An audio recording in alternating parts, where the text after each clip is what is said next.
Ini apakah Sintayong seolah-olah sudah puas dengan striker yang dipunya Persija ya?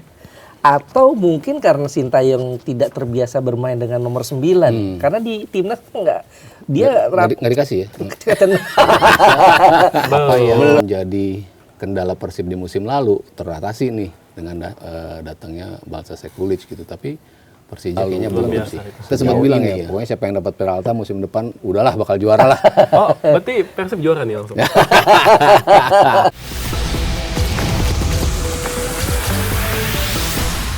Nah, Persija di tangan Sintayong udah datengin 10 pemain baru ya.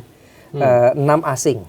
Tapi dari nama-nama itu nggak ada satupun yang striker ya. Iya, belum. Nah, belum. Ya masih ada sisa 3 pemain asing lagi dari kuota 11.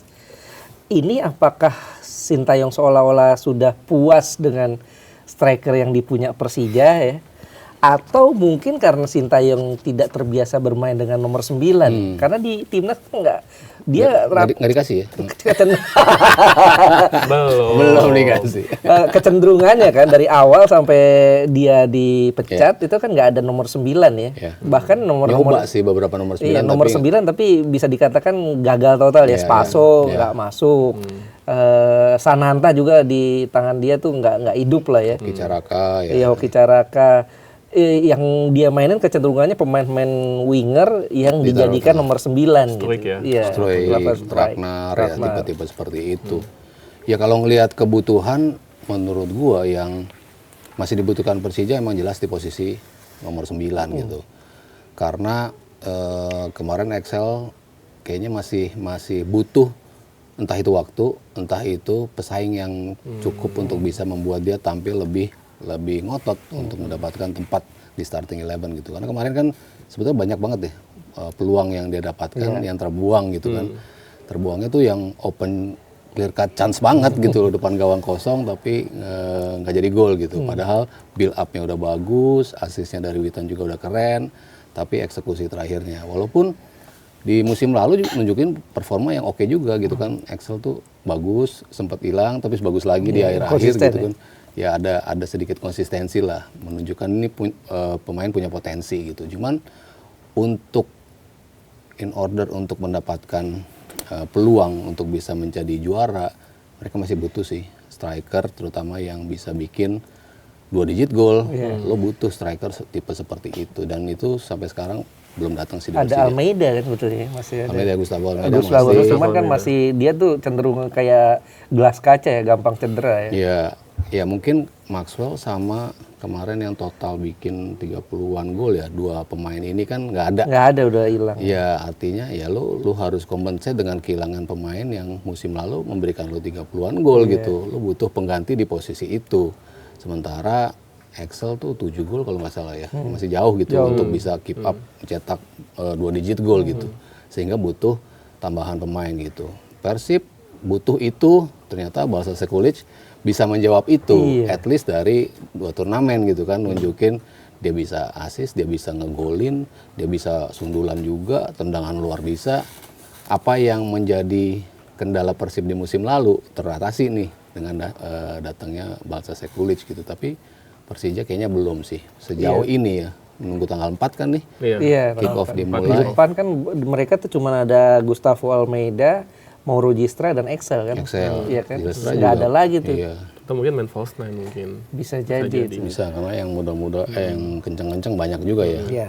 Atau juga melihat bagaimana kecenderungan dia membangun timnas kan dari belakang kan ya. Dari Fondasi belakang. dulu ya. Iya, fondasi dulu. Jadi mungkin aja kan dia. Terlebih dia juga bawa Persija tesnya di Thailand. Dimana itu sama kayak waktu di timnas kan. Iya. Tesnya di Thailand juga. Jadi dia bangun fisik, bangun taktik. Ini apakah Sintayong ingin mereplikasi apa yang dia lakukan di timnas dengan di Persija? Bisa jadi ya. Dia membutuhkan lawan yang Chonburi ya, Chiang Rai sama Bektero Sasan, Polistero ya. Polistero ya. Tadi gue kira Chonburi bukan Chiang Rai. Iya, 2 tim yang secara kualitas oke lah untuk jadi lawan tanding.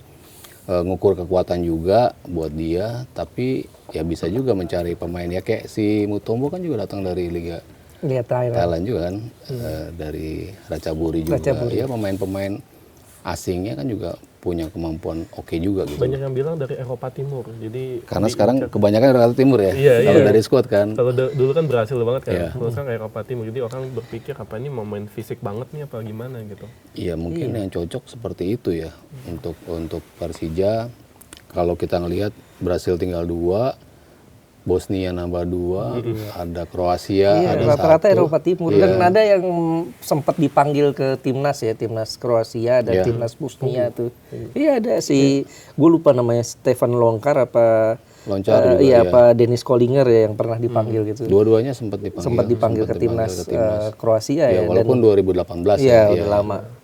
Ya artinya kan lumayan tuh yang pilihan-pilihannya. Tapi kalau kita bandingin nih sama Persib ya, apa yang kurang dari Persija dari skuad yang ada sekarang?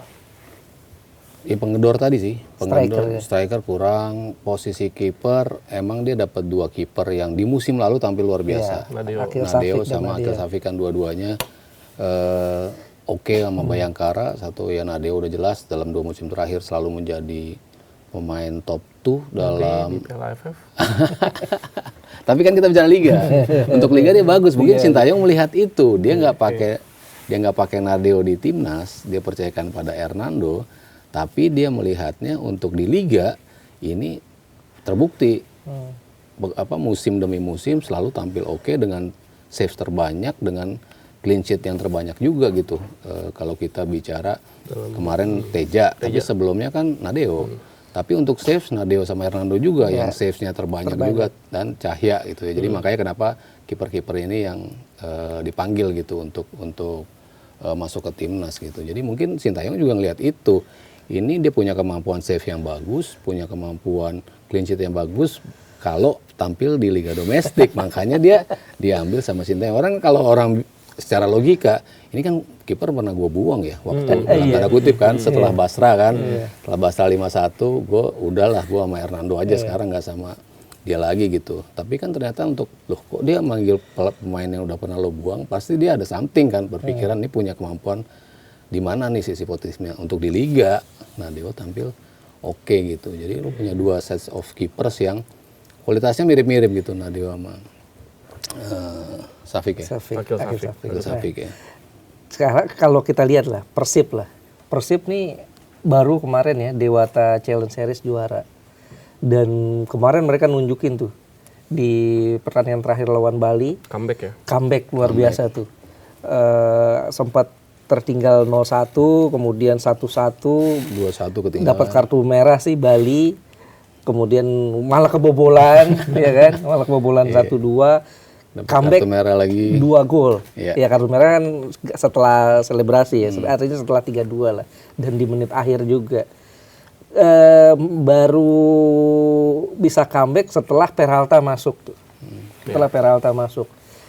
Nah, kalau lihat skuad Persib kayak sekarang, Luka Menalo ya di sayapnya tuh banjir banget tuh. Luka Menalo, kemudian Berginho masih ada, kemarin belum main. Baros. Kemudian William Baros, belum Ragnar Oratmangun, belum yang lokal ya. Si Sadil, Beckham. Nah, itu banyak amat mainnya. Banyak amat, kita ya bingung ya. Itu dengan kapasitas kuat seperti ini, kira-kira gimana kekuatan Persib musim depan, musim 2026-2027? Iya, kalau ngeliat tebal banget sih. Ini skuad tebal banget, bisa bikin 3x11 dengan kualitas yang mirip-mirip gitu ya. Karena sebagus itu gitu pemain yang mau dibilang intinya mau pemain pelapis keduanya punya kualitas yang sama gitu. Cuman kan kita ngelihat Persib ini kan aimingnya pasti jelas bukan cuma di domestik gitu. Justru di Asia itu yang menjadi pentas ya, mereka masih penasaran lah, bisa dibilang seperti itu gitu kan. Sebelumnya mereka nggak lolos grup, kemarin mereka lolos tapi langsung kalah di 16 besarnya. Lawannya juga bisa dibilang kan harusnya di atas kertas bisa kita ladenin lah ya, terutama di tahun sebelumnya gitu kan. Ada dari China 1, City Sailors kita kalah juga sama mereka. Port juga ya kalau nggak salah kita kalah juga di musim sebelumnya gitu. Tapi di musim berikut agak sedikit membaik gitu kan dengan materi yang lebih membaik. Tapi nggak cukup juga ternyata melawan tim yang punya kemampuan untuk menerapkan strategi yang tepat. Mereka tahu Persib mainnya nyerang, banyak lari, ini. Oke, kita mainnya santai, counter.